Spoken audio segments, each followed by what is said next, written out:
रोजगार दिए, रोजगार की गारंटी सरकार को लेनी चाहिए। अगर हमें राशन क्यों दे रहे हो, हमें भाषण क्यों दे रहे हो, हमें नौकरी दे दो, हमें काम दे दो, हम अपना घर बना लेंगे, अपना स्कूल बना लेंगे, अपने लोगों को डीएम कलेक्टर बना लेंगे, अपने लोगों को मंत्री एमएलए बना लेंगे। मुख्यमंत्री और प्रधानमंत्री भी तभी बनेंगे जब इस देश में लोकतंत्र की सही स्थापना होगी। जो हमारे दलित समाज के, पिछड़े समाज के लोग बीजेपी कांग्रेस से जीत के जाते हैं, जब इन दलितों की अधिकार खतरे में होते हैं तो संसद में बोलते नहीं है साहब। लेकिन सर जो आज स्थिति है बीएसपी के, इसका जिम्मेदार कौन है? बीएसपी का जिम्मेवार हम किसी पे नहीं थोपते हैं। हमने मानवर कांशीराम जी को के विचारों को समझा नहीं है। मानवर छल कपट से हमारे लोगों को गुमराह करके उनको खरीदा जाता है, बहकाया जाता है। ईवीएम यदि जिम्मेवार है तो इसमें हमारे भी पार्टी के लोग जिम्मेवार हैं। लेकिन बहन जी ने यदि ईवीएम पे सुनिए आप ईवीएम के जिक्र कर रहे हैं। बहन जी ने जब प्रेस कॉन्फ्रेंस करी तो उन्होंने ईवीएम का जिक्र नहीं किया। उन्होंने कहा कि मुसलमानों ने हमें वोट नहीं दिया, इस वजह से हम आ रहे हैं। देखो बहन जी कोई भी व्यक्ति जब कमजोर होता है तो होपलेस हो जाता है, और वो आधा बयान उनका छापा, आधा नहीं दिखाया। ये ईवीएम और महंगाई, मानवर कांशीराम जी कहते थे महंगाई सबके लिए है, महंगाई कोई मुद्दा नहीं है, ईवीएम भी सबके लिए है। लेकिन अगर हमारे लोग ईवीएम पे सही पढ़े लिखे लोग खड़े होकर अपने वोट की रक्षा करेंगे तो ईवीएम भी आपके काम आ जाएगी। अब क्या सुधार करने चाहिए पार्टी गिरी है, अब दिल्ली उत्तर प्रदेश से गिरी है। दिल्ली वालों की नैतिक जिम्मेवारी है कि दिल्ली में जो हमारा वोट परसेंट कम हुआ है उस वोट को हम वापस लाने जा रहे हैं। इस नगर निगम चुनाव में ये रोका क्यों जा रहा है? इस बार आ जाएगा। यदि वर्तमान स्थिति में जैसी नगर निगम की जो परसीमन हुआ है, यदि इसी परसीमन से चुनाव हुआ तो हमें दिल्ली में 70 नगर निगम पार्षद मिलने जा रहे हैं। सर आपके नेता तो जनता के बीच जाते नहीं, कौन वोट देगा आपको? हमारा जनता ही हमारी नेता है। हमारी जनता खुद लड़ेगी और जनता ही खुद वोट देगी, खुद रक्षा करेगी। मैं गारंटी से कह रहा हूँ सर, इस देश में अभी चुनाव करा दो दिल्ली में। आज आपको कार्यक्रम दिल्ली में करने चाहिए थे या फिर यूपी में आना चाहिए था आपको? नहीं, यूपी का ये गेट है, मेन गेट है दिल्ली में एंट्री करने के लिए। तो पहले से हम दिल्ली के हैं, पहले से हमारे निर्धारित कार्यक्रम है कि हम 15 मार्च नोएडा में मनाएंगे, और जिस दिन कांशीराम जी का परिनिर्वाण दिवस हुआ 9 अक्टूबर को, उस दिन हम दिल्ली में मनाएंगे। तो ये पूर्व के समय से निर्धारित कार्यक्रम है, इनको डिस्टर्ब करने से लोग डिस्टर्ब हो जाते हैं।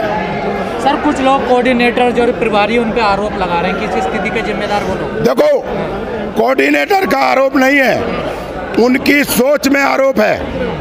कोऑर्डिनेटर कैसा भी हो, कोई भी हो, यदि हमें मिशन के लिए, मूवमेंट के लिए, पार्टी के लिए काम करना है तो मुझे सीपी सिंह में कांशीराम दिखना चाहिए, सीपी सिंह में बहन मायावती दिखनी चाहिए, लक्ष्मण सिंह में मायावती दिखनी चाहिए, मचमन सिंह में कांशीराम दिखना चाहिए।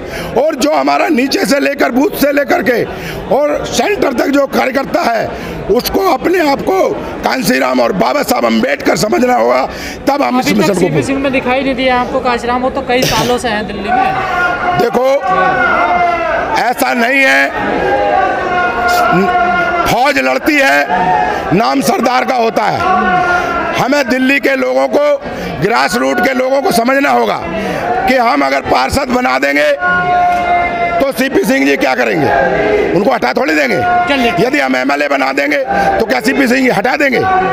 या हम एमपी बना देंगे दिल्ली में तो क्या सीपी सिंह जी हटा देंगे? तो जो लोग बन के आएंगे वो लोग संभालेंगे। चलिए ठीक, आप भी मानते हैं ईवीएम में गड़बड़ है सर?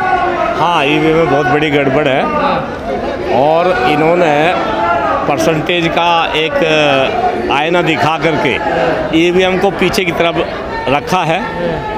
सही मायने में ईवीएम अगर यहाँ बैलेट पेपर से चुनाव होते हैं तो ये पार्टी मतलब जो ना बीजेपी बहुत पीछे आ जाएगी। अभी पीछे जो ना जिला पंचायत के चुनाव हुए थे, जिला पंचायत के चुनाव हुए थे 27 सीटों पर। आज दिल्ली की सर मैं सवाल एक मिनट, 27 सीटों पर चुनाव हुए थे और वो चुनाव बैलेट पेपर से हुए थे। उस बैलेट पेपर में 27 में से 2 सीटें बीजेपी को मिली और 25 सीटें दूसरी पार्टियों को मिली, बीएसपी को मिली। 22 सीटें बीएसपी को मिली, उसमें जो है सबसे ज़्यादा तादाद में बीएसपी को मिली। तो अगर हम चुनाव बैलेट पेपर से कराते हैं तो बहुजन समाज पार्टी आगे रहेगी।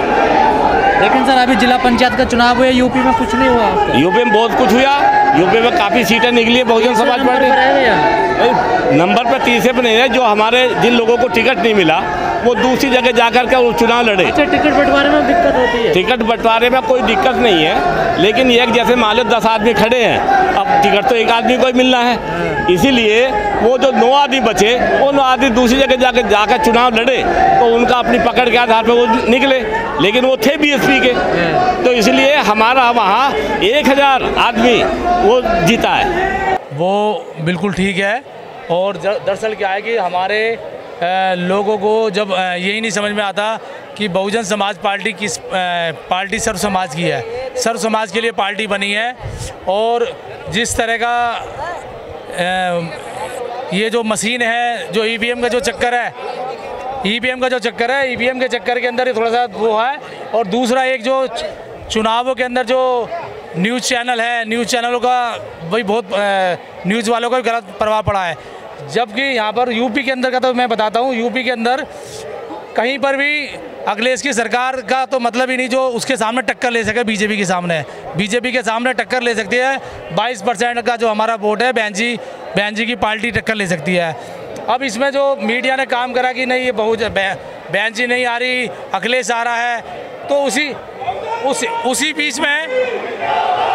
उसी बीच के अंदर ये जो न्यूज़ द्वारा अफवाह फैलाई गई कि क्या नाम है यहाँ पर बसपा आ ही नहीं रही, जबकि उसको आगे करा गया जो आ ही नहीं सकती कभी सीट पर, वो जो कभी टक्कर ले नहीं सकती इस समय का माहौल के हिसाब से। तो बहन जी का जो वोट है वो उसको गुमराह करने का काम करा न्यूज़ वालों ने। हमने मान्यवर से जब से मान्यवर से जुड़े हैं मैं सन 80 से जुड़ा हुआ उनके साथ। मान्यवर जी हमारे साइकिल पर चलते थे और कमीज और पायजामा पहनते थे, तब से मैं उनसे जुड़ा हुआ हूँ। उससे संदेश हमने यही लिया है कि जो मेहनत हमारे मान्यवर कांशीराम जी ने हमारे लिए करी है, हम उनकी मेहनत को सफल बनाएं और सबको एक करके और उनकी आत्मा को शांति दें। 1980 की बात आपने करी, 80 के दशक में और अब क्या अंतर नज़र आ रहा है? अंतर इतना आ रहा है कि उस टाइम हमारे साथ कौन जो 10-5 आदमी जुड़ते थे।